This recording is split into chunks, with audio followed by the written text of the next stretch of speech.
Mungkin kalian bisa part time job di situ, karena mahasiswa Indonesia yang di sini kerjanya bisa jadi kasir, bisa jadi tukang cuci piring, bisa jadi cleaner. Guys, kalau kalian pengen dukung campaign isu-isu disabilitas yang aku lakuin, please ya, klik tombol subscribe dan nyalakan juga lonceng notifikasinya. Dan jangan lupa like and share biar yang lainnya juga pada tahu tentang isu ini. Dan kalau mau tanya-tanya, boleh kok komen. Oke guys, selamat menonton ya, and thank you so much.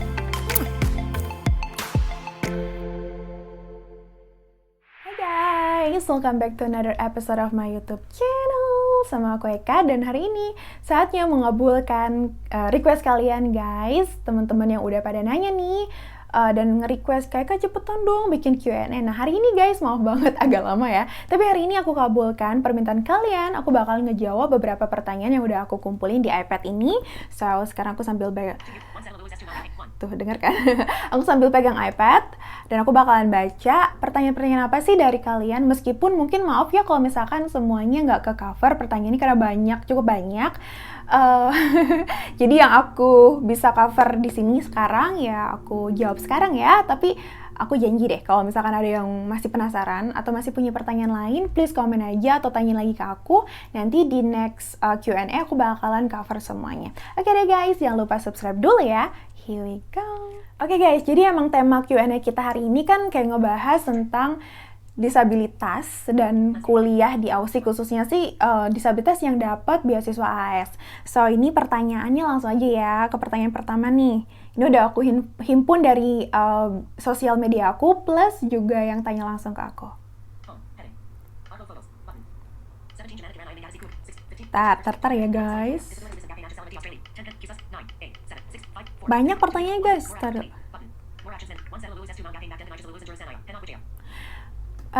Ini dari Henok, dia tanya, Mbak setelah lulus S2 mau ngapain nih sama ijazah dari jurusannya? Maksudnya mungkin dari Disability Policy and Practice ya. Nah, setelah lulus mau ngapain sih? Setelah lulus mau cari kerja dong.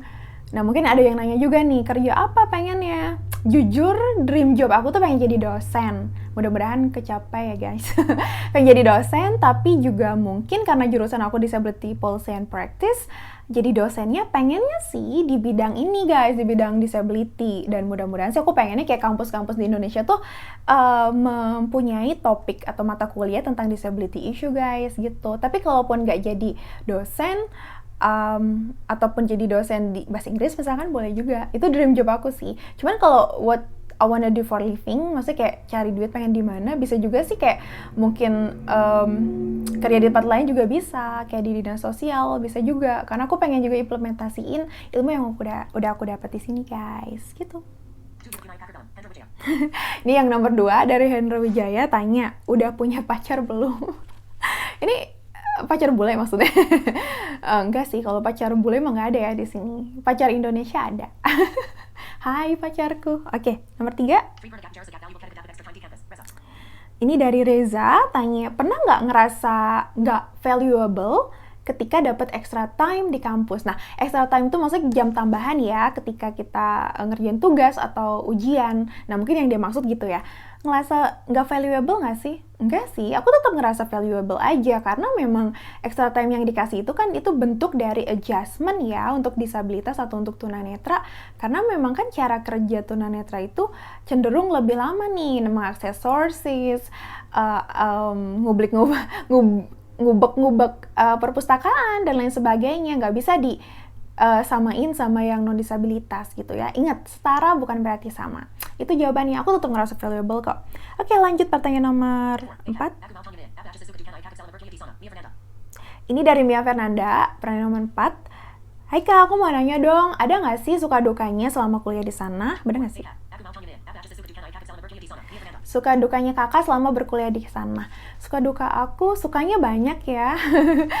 Kayak misalkan sukanya tuh bisa jalan-jalan nih ke tempat-tempat yang dulu mungkin aku cuma lihatnya di video aja, di foto, dari sharing teman-teman. Sekarang aku bisa ngerasain for real gitu ya, langsung, secara langsung.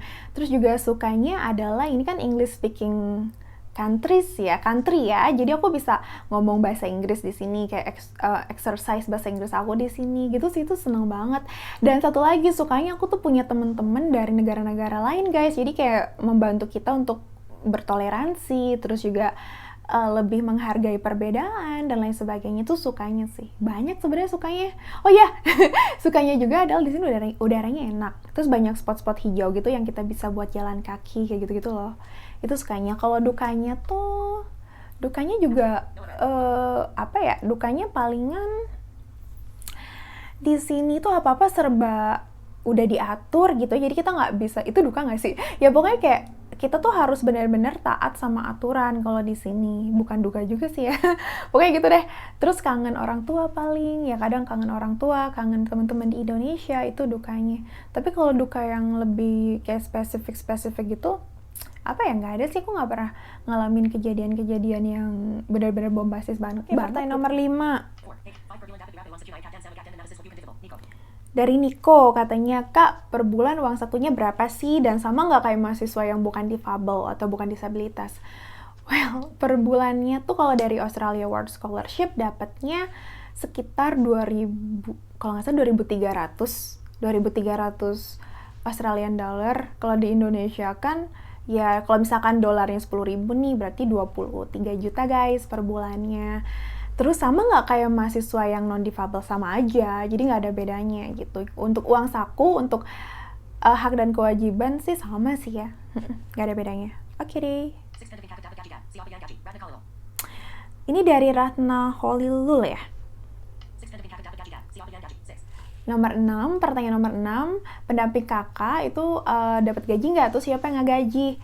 Oke, pendamping itu maksudnya carer ya. Iya, carer aku dapat gaji juga per bulannya. Yang ngegaji itu ya dari Australia World Scholarship, jadi bukan dari aku. Untuk gajinya tuh sama selama 6 bulan, tapi setelah itu dia beda kayak 66% kalau nggak salah setelah 6 bulan. Jadi cuma 1 semester aja samanya. Setelah itu dikurangi dia. Kalau aku 2.300, jadi dia 66% dari 2.300 tuh berapa tuh? Hitung sendiri ya. Itu setelah 6 bulan guys. Ini dari Hari Sandi, tanya, katanya kesulitan apa sih yang pernah dihadapi selama kuliah di sini gitu ya. Ada 2 pertanyaan, aku jawab pertanyaan pertama dulu. Kesulitan selama kuliah sih palingan 1, jujur ya, itu bahasa. Itu gimana pun juga itu jadi kendala buat aku. Kenapa gitu? Karena kan beda ya, casual language sama academic language itu beda. Nah itu aku ngerasa itu one of barrier buat aku. Jadi yang biasanya jarang baca jurnal, kalau di sini kan harus baca jurnal, baca buku-buku akademik. Jujur aku struggle. Jadi itu kayak salah satu kesulitan aku. Bukan kesulitan sih, tapi kayak tantangan aku ya gitu, soal bahasa akademik. Itu sih kesulitannya. Sama apa lagi ya? Oh ya, mungkin aku ngerasa kayak belum familiar aja sama sistem pendidikan di sini. Jadi banyak yang kayak aku kewalahan gitu, kayak misalnya sistem pengumpulan tugas yang harus selalu dimasukin plagiarism, terus harus bentuk paper yang benar-benar akademik, referencing yang sesuai dengan dipengen dosen. Nah itu tuh menurut aku salah satu tantangan juga sih. Dan kalau tanya kesulitan lainnya apa ya? Ya paling itu sih ya, language barrier sama penyesuaian diri terhadap sistem akademik. Pertanyaan nomor 2 dari Hari Sandi apa ya? Lingkungan di sini tuh gimana sih untuk difabel, kata Hari Sandi ya. Lingkungan di sini untuk difabel apa dulu nih? Yes, compare sama tempat tinggal aku, wilayah aku di Pangkal Pinang ya, atau di sebagian besar wilayah di Indonesia, kayaknya di sini lebih ramah deh. Kenapa? Karena lampu merahnya tuh bersuara kayak pip pip pip. Kalau kalian penasaran, kalian bisa cek video aku yang lain di aksesibilitas. Kalau nggak salah di playlist aksesibilitas, di situ ada deh. Aku nunjukin gimana lampu merah di sini. Ini juga salah satu bentuk aksesibilitas yang aku rasanya bikin tunanetra mungkin lebih nyaman atau disabilitas lebih nyaman gitu ya. Dan kalau untuk di kampus, lingkungannya juga tergantung kampusnya. Mungkin kalau di kampus aku memang jalannya kayak naik turun gitu, jadi mungkin agak kesulitan untuk pengguna kursi roda atau gimana. Tapi tenang aja guys, karena tetap ada bidang miringnya kok. Jadi meskipun pakai kursi roda tetap bisa akses si kampus. Dan juga ada elevator juga, elevatornya atau liftnya juga bersuara gitu sih. Cukup kondusif lah ya untuk disabilitas gitu. Meskipun aku belum pernah sih jalan sendiri ke kampus. Oke guys, pertanyaan berikutnya.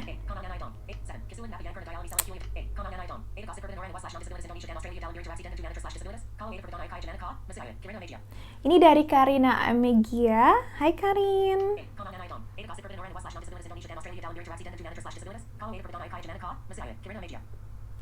Perbedaannya orang awas dalam berinteraksi dengan tunanetra. Perbedaan antara orang awas Australia dan Indonesia ya, kalau nggak salah Karin nanya gitu. Ada perbedaannya nggak? Aku ngerasanya kalau di sini ya, ini berdasarkan pengalaman aku. Mungkin nggak semua, tapi mayoritas yang aku temuin adalah orang sini nggak gampang terenyuh karena belas kasihan aja kalau ngelihat disabilitas, guys. Kalau di Indonesia kan kadang kalau aku di tempat umum atau di kendaraan umum, mereka tuh kayak sampai ada yang nangis juga gitu ngelihat aku, kayak aduh kamu tuh contoh ya, kamu tuh cantik tapi kenapa nggak bisa lihat, bla bla. Kalau di sini nggak sih, jadi equal aja, setara aja. Mereka nggak gampang gumun tuh bahasa Jawa ya, kayak misalkan artinya tuh gumun tuh artinya apa ya? Heboh gitu, enggak sih. Dan ketika ada mahasiswa disabilitas di kelas juga mereka biasa aja, nggak kayak ngerasa wow, enggak sih. Mereka lebih apa ya? Ya mereka paham bahwa disabilitas pun punya hak untuk sekolah gitu loh. Mereka paham karena emang di sini kan peraturannya emang education for all ya. Jadi semua disabilitas juga bisa kuliah gitu. Jadi orang sininya ngerasa biasa aja, nggak heboh gitu. Dan aku ngerasanya kesempatan tuh lebih banyak diberikan sih kalau di sini. Contohnya untuk ngekos, mereka tuh kayak nggak ragu lagi gitu loh. Misalkan ada tunanetra yang mau ngekos di tempat mereka, contohnya aku. Soalnya kalau di Indonesia aku pernah ngalamin susah banget guys, banyak alasan ibu-ibu kos tuh katanya nanti gimana kalau misalkan ini itu, nanti keamanan kos-kosannya gimana, aduh nanti gimana. Di sini nggak kayak gitu sih. Di sini mereka percaya aja sih, dan itu kan emang hak disabilitas untuk mengakses akomodasi sesuai dengan yang tercantum di Undang-Undang Anti Diskriminasi di Australia. Oke, kita lanjut ya ke pertanyaan nomor 9. Ini anonimus nih kayaknya. Iya bener, anonimus tanya, pernah nggak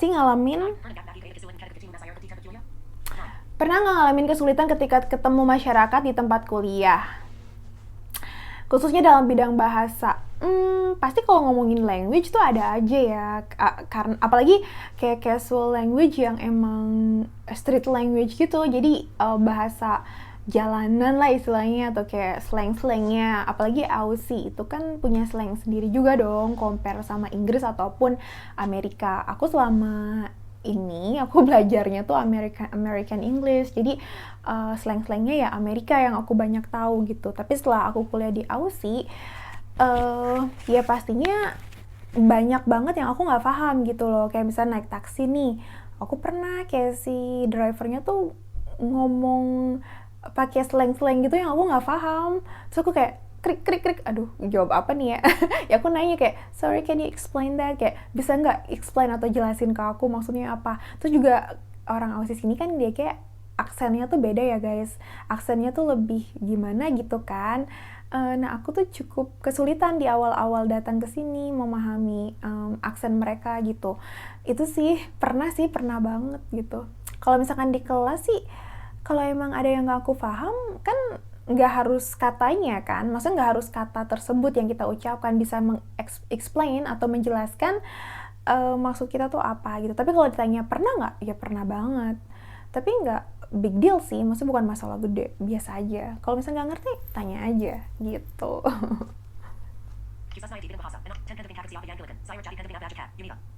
Terus ada pertanyaan dari Yunita. Pendamping kakak siapa yang pilihin? Terus syaratnya apa aja kalau mau jadi pendamping?